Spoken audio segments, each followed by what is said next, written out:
I've been fighting this guy for a long time now. So, what what is the impact going to be?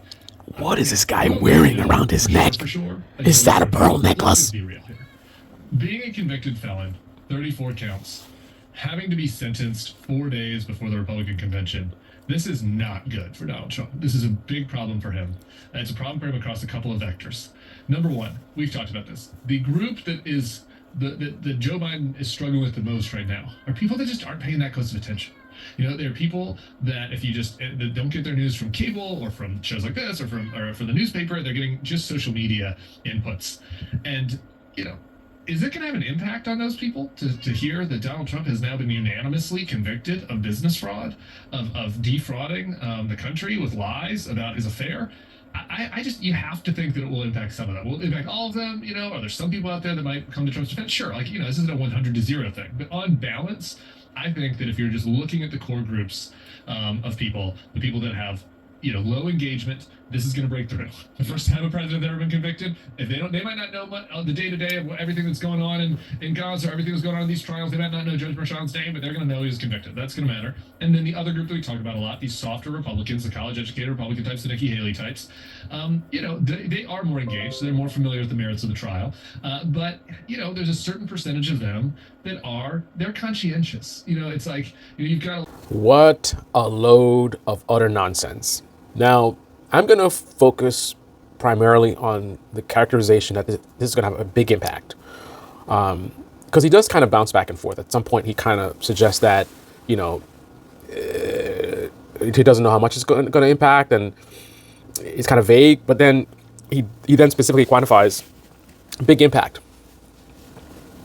This is a kind of clueless analysis that comes from tribalism. And this is ironic because that guy speaking is, I believe, a conservative. Definitely was a Republican voter. So this is kind of the right-wing guy on a liberal show that's supposed to give the right-wing perspective. So he should know better, right? So this is a common problem, and I'll illustrate what the problem is. The problem is that in this country, people live in bubbles. And the bubbles might as well be alternate realities. So if you're in the liberal bubble, you saw the substance of the case. You understand why he, was found guilty, right? You're closer to reality on this particular issue. There's many issues where you're, not close to reality. But in this case, it just so happens that, reality is convenient to the ideology of the liberals, right? So when reality combines or aligns with the ideology of the liberals, liberal media is very happy to, put it out there. They were giving a lot of details and informing their audiences about the trial and how it works and the substance of the case, and, really, really giving details. Just like when things were aligned with the right when it comes to Jacob Blake. The Jacob Blake reality aligned more closely with the right wing. So you were getting more reality information from them, right? Not because they're better, but it was convenient, right? In this scenario, reality aligns with the liberals. So if you're in the liberal bubble, which would be people watching a show like Brian Tyler Cohen, then from that world, this is pretty obvious. This is messed up. This guy was, legitimately convicted, and the idea of having a convicted felon as a president is insane. However, they then take details that they gathered from their reality, from their bubble, and applied it to people who don't even live in their bubble, and theorized in terms of what those people will do. So you're theorizing what people who aren't in your bubble will do with information that's from your bubble. Now he talks about this will pierce, people that weren't paying. Yeah, it's going to pierce them. But again, everything that they see is filtered through their bubble, right? So yes, they're going to get information about this story, but it's going to be filtered through their bubble. So they're going to get a different reality. So what's the reality for a conservative? If you're watching right-wing media, this whole trial was illegitimate, right? We still don't even know what the crime is. There was no crime. And, this is all they're trying to interfere with the election. And the judge's daughter was, she was a Democrat, donated to the Democrat or whatever it is. And it's New York City. So, of course, the whole jury, they're probably a bunch of Trump haters. This was a miscarriage of justice. This is a travesty, right? That's what they're going to get from Ben Shapiro, Steven Crowder, from Fox News. So what is the logic that lets you arrive at the position that this is a big problem for Trump when Trump's voters are going to see this, understandably, based on the information they're getting, they're going to see this understandably as illegitimate. So you think that a lot of conservatives are going to have a big problem voting for Trump based on Trump getting, illegitimately convicted under bogus charges as a way to keep him from the White House? Right? When you try to do an analysis of what these people are going to do and how it's going to impact them, you have to do that analysis based on their reality in terms of the information that they're presented with. Right? All of us as humans, our actions are going to be dictated based on the information that we're presented with. Right? Whether it's our experiences, through our lives, what we see, what we hear, right? The reality is the average conservative is not going to even know what the crime was, right? Because the media they consume are pretending like they don't know what the crime is. And they're obviously not discussing the specific crime. They're not going to discuss the merits of the crime. They're not going to discuss the strongest parts of the case and the things that allowed for Trump to lose. They're not going to talk about that. They're only going to highlight every little thing where they can make it look illegitimate, right? So the average conservative is going to be well aware of everything that looks suspicious. The judge's daughter, it's in New York City and the jury might be whatever, right? If that's all you know, if everything you know about this trial is designed specifically to make it look illegitimate, then what else conclusion can you come to other than that it's illegitimate? I mean, if someone tells me every single flaw about Toyotas, every bad story, every Toyota recall, every Toyota that crashed, all the negative stuff you can pick up on Toyota, if that's all I know, how can I come to any conclusion other than that Toyota is a trash car, right? So then you have someone who is aware of the reality of Toyota, and they're looking at people who only know the negatives and saying, well, obviously they're going to see how great this car is and realize this is a great, reliable brand. It's like, bro, what are you talking about? Those people only know about the recalls. They only know about the problems. They only know about the flaws of the car. Why on earth would they see the car as anything other than trash? Why would a conservative who's been watching conservative influencers or right-wing media think that this case is anything other than just a complete sham?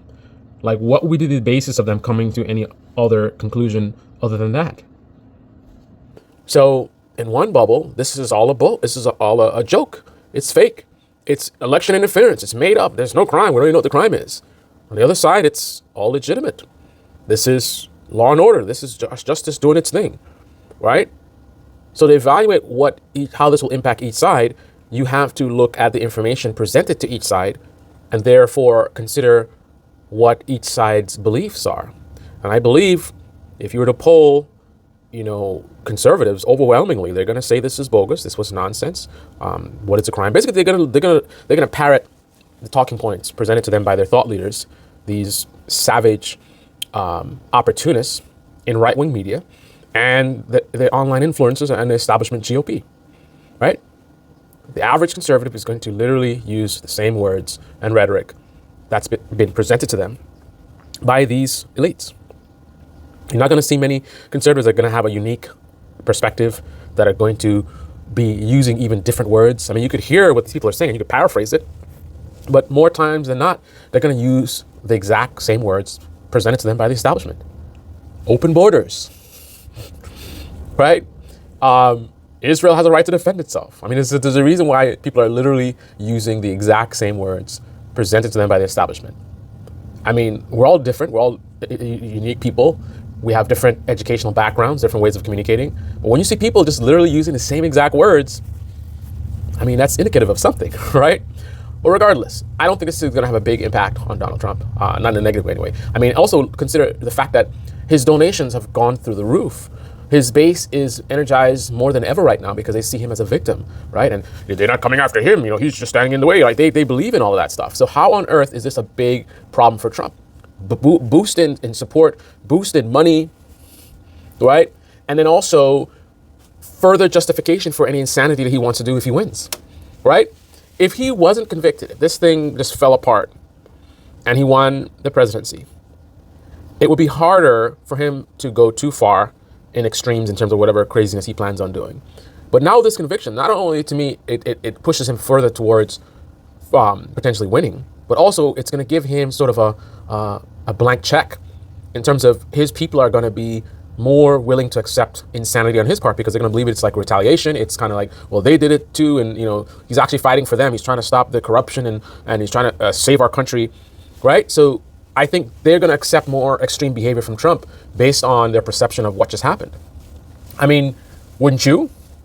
Right. I mean, think about it. If you legitimately believe if they went and they convicted Joe Biden or Bernie Sanders, right? Would you? And it was totally bogus. It was made up case. It wasn't actually a crime, and it was just a bunch of MAGA jury. He got convicted in some red state, and it's all a MAGA jury and a MAGA judge. If you really believe that, you're a Bernie Sanders supporter, and you believe they do this illegal, fraudulent thing, and he gets convicted, right? And then Bernie Sanders wins the presidency. So now Bernie Sanders is the president of the United States after this happened.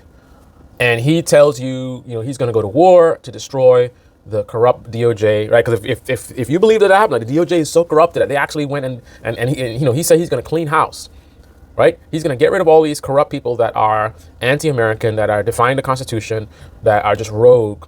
And so Bernie Sanders gets elected and he starts like firing a whole bunch of them. And how far will you allow Bernie Sanders to go in his quest to clean up shop if you honestly believe that our government was so corrupt to do what people believe just happened to Trump? So I just can't see how this has a major negative impact on Trump. You can say that it may not be as much of a boost as I might suggest.